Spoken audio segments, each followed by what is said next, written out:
आप लोगों ने बिल्ली को तो अक्सर कुत्ते से डर के भागते हुए देखा होगा, लेकिन क्या आपने कभी कुत्ते को बिल्ली से डर के भागते हुए देखा है?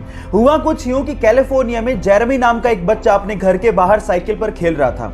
अचानक से पड़ोस से कुत्ता आया और उसने उस बच्चे पे हमला कर दिया और उसका पैर अपने जबड़े में दबोच लिया और उसे काटने की कोशिश करने लगा। इतने में जेरेमी की पालतू बिल्ली तारा आई और उसने उस कुत्ते पे छलांग लगा दी। इसके बाद उस कुत्ते ने डर के जेरेमी का पैर छोड़ दिया। ना सिर्फ ये, उस बिल्ली ने उस कुत्ते को दूर तक धकेला भी। जैसे ही ये सीसीटीवी फुटेज इंटरनेट पे डाली गई, वो रातों रात वायरल हो गई। उसके बाद उस तारा बिल्ली को बहुत सारे अवार्ड दिए गए और आज उसे कैट हीरो कैट के नाम से जाना जाता है।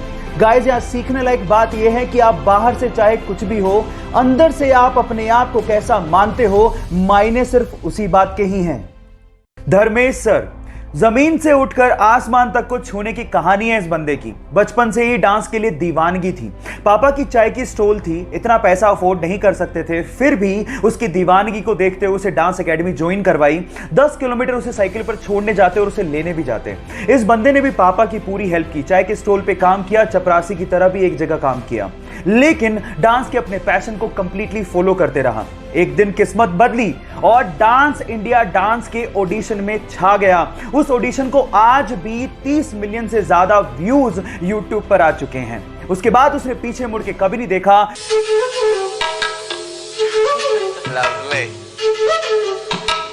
और आज धर्मेश सर बहुत ही सक्सेसफुल कोरियोग्राफर, एक्टर और एक डांस रियलिटी शो में जज हैं। अपनी मेहनत और जुनून से कैसे आसमान को छुआ जाता है, ये आप धर्मेश सर से जरूर सीख सकते हैं।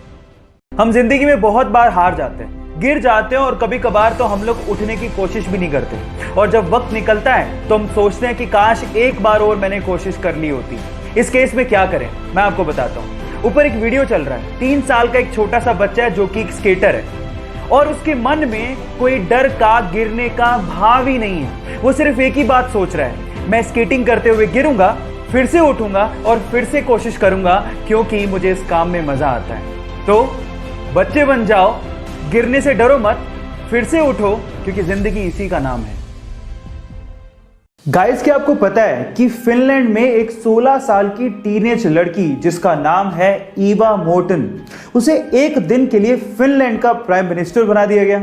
है ना अमेजिंग बात? अब ऐसा क्यों किया गया, उसके पीछे का रीजन आप लोगों को सुनना चाहिए। इतनी छोटी सी उम्र में वो लड़की ह्यूमन राइट्स, जी हाँ, ह्यूमन राइट्स और क्लाइमेट चेंज को लेके बहुत बड़े बड़े अभियान चला चुकी है। और इसी चीज को अप्रिशिएट करने के लिए और यूथ की इस पावर को अप्रिशिएट करने के लिए वहां की गवर्नमेंट ने इस 16 साल की टीनेज लड़की को एक दिन के लिए फिनलैंड का प्राइम मिनिस्टर बना दिया। गाइस, आपको फिनलैंड की गवर्नमेंट का इस तरह से यूथ को अप्रिशिएट करने का तरीका कैसा लगा, चैट सेक्शन में लिखना मत भूलिएगा।